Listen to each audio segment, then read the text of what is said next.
Hi, welcome back to the Adulting 101 series. Today we'll be talking about moving out, or rather getting your first apartment. So I'm going to be sharing with you 5 tips as to how to go about getting your first apartment or moving out of home. Tip number 1, you're going to want to make sure that you have a job, a job, and I will get into this later on as to why, but the most important and obvious reason is because rent is due every single month, and if I'm being quite frank, you will be more at ease. You'll find it easier to sleep at night when you know that you do have some sort of like stable income that's coming in end of the month that will be able to match your rent, or at least cover your rent. Not even match it should be covering your rent, because the matter of the truth is that living alone is a little bit more expensive than living at home. If you are living at home right now and you don't really have a job as of yet, or you feel like your job isn't sufficient enough to cover your living expenses, stay at home. I would say stay at home for as long as you can. Number 2, you're gonna wanna save.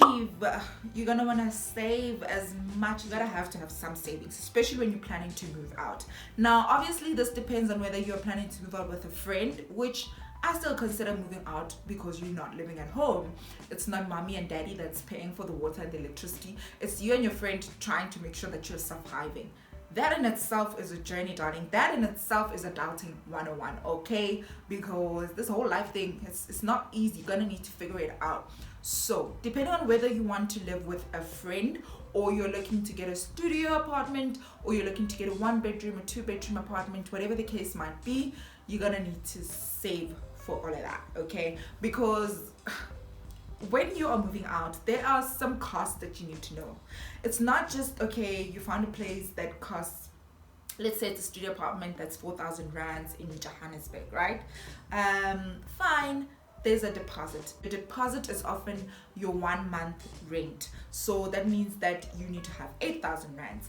Not just that, when you're moving out, irrespective of whether you have a lot of things or not a lot of things, moving costs are a thing, right? Whether you're going to move with your daddy's bakkie, or you're gonna need to hire a trailer and ask a friend who has a car, if you can just clip the trailer at the back of whatever your plan is when it comes to how you're going to get your stuff from your family home or your house to your own place. Those are costs that you need to keep into account as well. So I'm going to get a little bit practical just so that you can crunch down the numbers. And if you have a pen and paper, now would be a great time to start planning as to how you'd potentially move out, just so that you know the numbers and you're aware, and you can start working towards making that a reality. Let's say you've crunched down the numbers.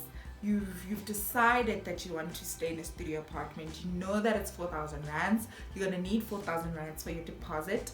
And you are going to need a trailer, perhaps. There's also movers. There's different movers depending on where you're based. So you're going to want to research. You can go onto Google and say movers in Fourways, for example, movers in Kempton Park, movers in wherever it is that you live. Just type movers and type your area. From there, you can begin to reach out and get in contact to just get different codes so that you are aware, based on how much stuff you have, how much is it going to cost you to move out, right? So now that we've broken down the numbers and you know that you need about 10,000 rands to move out of home, I would say save an extra 2,000 rands, and I'll explain why. There are certain things that you want to have in place when you move out, things that you're not even thinking about right now, things like pots and pans, okay, things like plates, things like a mug, things like a microwave, and so on and so forth.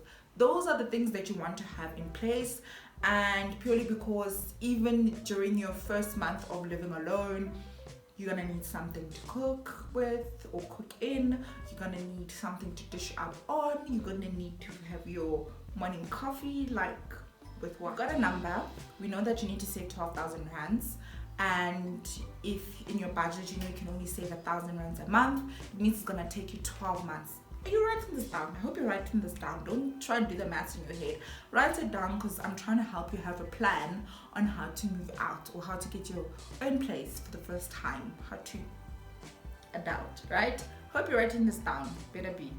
If you haven't been writing this down, just quickly pause this video, go get a piece of paper and a pen and come back. Now, we said you need 4,000 rands for your studio apartment, 4,000 rand for the deposit, 2,000 rands for moving costs, which is a trailer, those other little things that you're not thinking about, boxes and so on and so forth. And then another 2,000 rands for those beginner starter pack items like your microwave, pots and pans, plates, forks, something to have your morning coffee in. Those costs are the things that we're trying to make sure that at least there is something. You're not sleeping on the floor, but you're not eating out of paper plates like for an entire month while you wait for next month. No, we don't want that. So we're trying to make sure that you don't miss too much of the comfort of living at home. Back to the numbers. 12,000 rands a month, you can afford to only save 1,000 rands a month. It's gonna take you 12 months to move out. Another way, if you feel like 12 months is too far, is look at your budget. If you can save 2,000 rands a month, it means it's gonna take you 6 months to move out. If you can save 3,000 rands a month, that means it's gonna take you 4 months to move out. So it's entirely up to you as to what your timelines are, but in order to have a plan in place, you need to know your numbers. Hence why we're doing that whole numbers exercise. So I'm hoping at this point you've broken it down, you know your budget, you know how much you can save, you know how much it's gonna cost to move out, like the numbers we've just explained, the numbers we've just gone through. Girl, you better be taking notes. I'm not gonna go through this again. Rewind if you haven't done it properly, okay? But by now, you should have a date. You should be able to say, I can move out in September, or I can move out in January. I can move out next year, June. Whatever that month is, there's a timeline, there's a date, there's a plan, okay? That's what we're trying to establish here. Number 3, buy what you can so long. Here's why. When you move out again, we've just done the numbers, you know that it's going to be quite expensive. You know that maybe in your budget you can only save 1,000 rands. So it's going to take you a year. Fine. Doesn't mean that you have to wait a year to buy a kettle, because you don't want that last month when you're moving out, when you're still paying deposit and so on and so forth. You're thinking about the fact that you don't have a kettle. How are you going to make your morning coffee? And you know you're grumpy before you have your morning coffee. So don't put yourself in a situation like that. Do what I did 6 months before moving out. So I bought a few things before moving out. Firstly, things like having extra towels, extra bedding, or like different sets of beddings, just like adulting stuff, right? But also a kettle. I don't want to buy a kettle that was going to be cheap and then a year later I was going to have to replace it. So I knew that if I wanted like a Russell Hobb kettle, I can't be buying it the same month I'm moving out because my priorities are different. Whereas 6 months before, it's very easy to buy a Russell Hobb kettle and a Russell Hobb iron, because that's the only things that you're buying at that particular time. So I bought a kettle, I bought an iron, and these are things that I've had for 5 years. Like, how crazy is that? And that is the power of buying like quality if you can, because you know that it will last you longer. Kettle, iron, what else did I buy? I bought a lot of bathroom things, so like your bathroom mat, that little bathroom dustbin thing, your little brush thing, your shower caddy, all of those things. And these are things that you can find at any store. You can find, I think I bought a lot of my stuff from Mr. Price Home, so you can check out Game as well. So go online after this video obviously and compare, okay? Compare what you can find at Game, what you can find at Mr. Price Home, what you can find at Pep Home. And this is your first apartment, so this is your first place. You don't have to be going all out in terms of, you know, everything being rose gold, everything being glass or chrome, darling. No, just your first place. Get the basics, get pretty things, yes, that make you excited about your place, but don't break the bank, honestly. It's not time for smeg yet. At this point, it's not smeg time. It's just your first kettle and your first iron. You can smeg later, not now. Right now, we're just trying to establish the basics. My neighbor's child is outside, so if you're hearing, it's not me, it's next door. Let me know in the comment section if you'd like a whole video with a list of things that you need to buy before moving out, or things that you need essentials for your first apartment. I'll be happy to do a video on that. Number 4, begin to compare different neighborhoods. Now, this is obviously going to be affected by a number of things. Number 1, if you're not driving, make sure that you're moving to an area that does have easy access to public transport, so that you're not having to Uber everywhere, like even Ubering to go buy bread. Like, why? You know, it should be close enough to walk. So those are the things that you want to keep in mind. The amenities that are around you. What's the closest shopping center? What's the closest bus station? The closest train station? The closest main road? Those are things that you want to keep into account. The closest police station, because that also tells you a lot about the safety of an area. Now, if you work in a nice neighborhood and you really aspire to living in that neighborhood, perhaps you can, don't be afraid, like, you never know what you'll find, okay? And I know at first it might seem daunting, like, oh my gosh, there's no way I can afford to live here. But just look, because you might be surprised. Even if it's like a cottage kind of setup, at least you know that the general sense of the neighborhood is quite safe. And safety is obviously important if you live in a country like South Africa. So that should be like your biggest concern. How safe is the area? Even if it means that you're living in a cottage in, you know, a very nice area, and all you have to do is walk to your work and walk to the shops, that's absolutely fine. But at least you are in a generally safe environment. That is very, very important. And again, I'll just add, if you do live in a country like South Africa, like a third world country, when you move out of home, perhaps because you might not be fully aware of different neighborhoods and their habits, perhaps you might look at moving in with somebody else. It could be like a flat share situation where you and a friend that you guys both work, you're both young professionals or young creatives that are looking for their own space. Perhaps look at getting a place that you can share together. Sharing the costs will help you a lot, so you get more value for your money by moving into a place where you can share with like a friend, for instance. That way some of those costs like water and electricity can be split as well, and groceries and so on and so forth. Go on to Google, look at sites like Property24, look at sites like privateproperty.co.za as well. Those are really great sites, and I found people that had this perception that private property is just expensive property. No, private property is property from any neighborhood, so it has all sorts of things. It's just listed by realtors, it's listed by real estate agents, so it's more credible. I don't advise looking for a place to stay on Gumtree and OLX. Yo, guys, looking for a place is, your life is important. Don't take such risks. You're not buying a microwave here, okay? This is where you're going to live, so you want to make sure that it's accredited. You want to make sure that it's legit. So go to legit websites that are very transparent, because that's obviously important, and you can go view different places. You don't have to commit to anything at that point. You can go view and get a feel. Safety is a big thing, especially in a country like South Africa, so get a feel of that neighborhood or two different neighborhoods that you're comparing.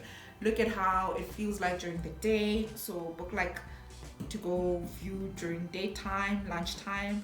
See and really try to see if you can walk the neighborhood and you don't feel nervous, or if you have to hide your phone the whole time. That is just a big red flag. You want to make sure that you feel safe in the neighborhood that you live in, especially if you're a girl. So take those things into consideration. Your life is very important, even if it means that you're paying an extra 500 rands just to live in a place that has a proper security system in place. Like, you've seen the cameras, you know there's cameras on this property, you've seen the security guards. So those are things that you want to really, really look out for when you start going to view these different places. Okay. Last but not least, number 5, requirements. Now, we can plan and without knowing what the requirements are, because trust me, there are requirements, we are not going to get anywhere. We need to know the requirements, okay? They are going to need 3 months pay slips, 3 months bank statements, just so that they know that for sure that you do have money coming in, because no one that has a place is going to risk getting a tenant who does dodgy businesses or does nothing. Therefore, they can pay that first month's rent and deposit, and then 2 months from now they can't pay rent anymore, because it's actually apparently really hard to get rid of a tenant. So many real estate agents, they do their background checks really well, just to make sure that they're getting the right person in, someone that is trustworthy, someone that has stability. Remember in point number 1 when I was talking about having a job, this is what I was referring to, because that is something that they look out for them, real estate agents. It gives them a sense of security to know that they are getting the best possible tenant, because again, remember, you're not the only one that's opting for that property, therefore it's not even guaranteed that you'll get it. Okay, so you want to make sure that you are positioning yourself in a way that you are the most likely possible person to get it, or you are most likely to get it. But if you're talking about your first apartment, if you're looking at a safe neighborhood, an affordable neighborhood, one that has conveniences to some degree, where you're not Ubering to go buy bread. Okay, so when it comes to requirements, 3 months pay slip, 3 months bank statements. They're going to want to see that there's a check that's coming in every single month on a particular date, and this person can afford to pay rent. Now, when it comes to affordability, what works, how much can you afford? Often this is the max. You want to make sure that you earn 3 times more than your rent. So if your rent is 4,000 rands, you're going to make sure that you earn 12,000 rands.